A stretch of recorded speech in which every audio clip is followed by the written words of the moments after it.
Hi, I'm Randy Stonebreaker. I'm from Green River, Wyoming. I'm here at the Wasatch Fly Tying Show, and I'm going to teach you how to tie a crease fly for bass. They're typical used in salt water, but they also work in fresh water, and I'll start tying one. The hook that I'm tying on is a Mustad 3366 2-aught. It's a large gap hook. And the first thing I do is I lay a base of thread, and it's 3-aught, and it doesn't matter what color it is, and I'll just lay a base of thread here on the hook. So what I'm going to do is I'm going to use some chickaboo, and I tie a fairly short tail, and you'll see after I tie it on. Okay, there's the tail. It looks kind of like marabou, but it's actually chickaboo.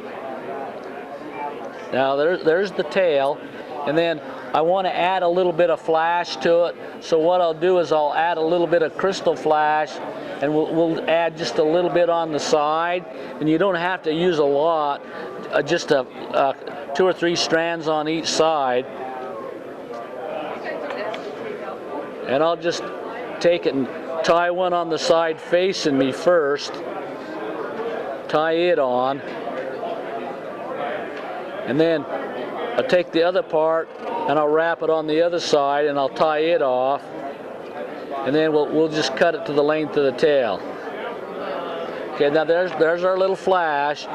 Now the next thing I want to do is I want to make the body, which I already have cut out, and it's made out of 3mm foam. It's like the kind you get in Walmart or Kmart. And you just fold it over to make the body. So what I do is I fold it over, and I don't want the body to be too long, so I fold it over, and then I take and I cut it to length, and I cut it at an angle so it just goes past the tip of the hook. I got Jason Morrison standing right here. I tie this off. I have to tie it off, and that's the last time you touch any thread to it at all. So I take and I tie that off, and I got my body ready. I take and I put super glue on the body here, not a whole lot, on the body, on the shank of the hook, and then I take and I coat the bottom of it. If you notice when I coat it on this side here, on the ends. Don't ever coat it across the back, because if you do, it'll mess up the fly for you.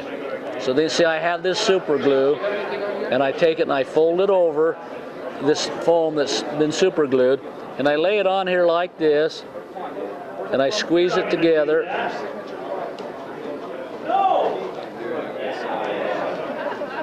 And this is just ordinary Sally Hansen's fingernail polish. And I'm going to coat it. And you want to coat it really good. On both sides. And you also want to coat it on the bottom. Do you realize that you have a chance, 2 chances, plus karma? Okay, now I'm going to have to let that dry, and most of the time I let it dry maybe a half an hour. Okay, now I'm getting ready to put the coloring on this for this bass fly, and I'm going to take and I'm going to put a little bit of dark on the back, and I'm just using just an old black magic marker. Okay. Now the next thing I want to do is I want to paint the body, and what I'm going to do is I'm going to paint it with a Copic airbrush marker, and I'm going to spray the paint on, and then after I get through with that, I'm going to stick the eyes on, and then I'm going to epoxy it. So I'm going to start out with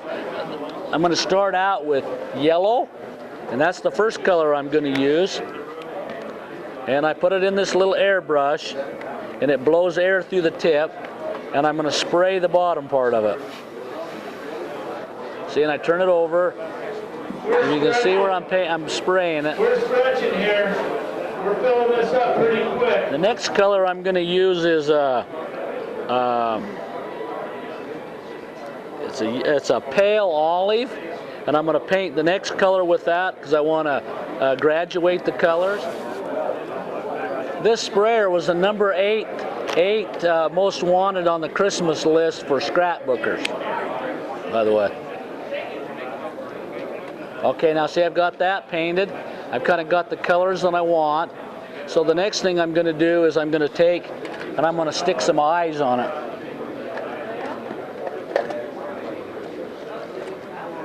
And these are just little stick-on eyes, and I'm just gonna, and they got adhesive on them, and I'm just gonna stick them on. And you can see the little stick-on eyes, and try to get them symmetrical. Sometimes I don't get them symmetrical, but you want to try to get them symmetrical. Okay, the next thing I want to do is I want to epoxy it. Now I'm going to use 30-minute epoxy. Okay, ready for the epoxy on this, and I've mixed up 30-minute epoxy, and I put some green glitter in it. Now it's kind of an emerald green. I'm going to take this epoxy, and I'm going to take it and I'm going to put it all over this body. I'm going to cover the head. The only thing I don't want to get it on is the hook of the eye and the chickaboo, the whiting chickaboo at the end. Now see how I'm adding? You can, and you want to really put it on there thick. You want to really smear it on there and get it on the ends, and then you want to turn it over and you want to get it on the other side, and you want to smear it all over it and just get it all over the babe. And you want to get it on the back, and we don't care if it runs a little bit because we're going to scrape it off. We're going to rub it all over this dude. Okay. See, we're rubbing it all over. Okay, now that I've got this epoxy all over this, what I do is I just let it sit here, and if you see, it's starting to drip. So what I want to do is I want to wipe that drip off like that. Then I want to look up here, make sure I don't have any spot that I missed, and I can put some more on it. And then I just let it sit, and I let it drip. Now it's starting to drip, so then I'm just going to take and coat the bottom of it with the excess. I'm going to wipe it off. All right, those of you that want to get in, and then I got a little bit more drip here. Brand new Winston rod. I'm going to drip this, wipe this off. The first person that comes over here with okay, now she's just about done. The next step I got to do is I got to put it on the turner so it doesn't form icicles on it, and it makes it nice and smooth. This guy's name is Lynn Scott. Lynn has promised the next person that comes up with 2 perfect tickets, he's personally tying a fly for us. It is his #1.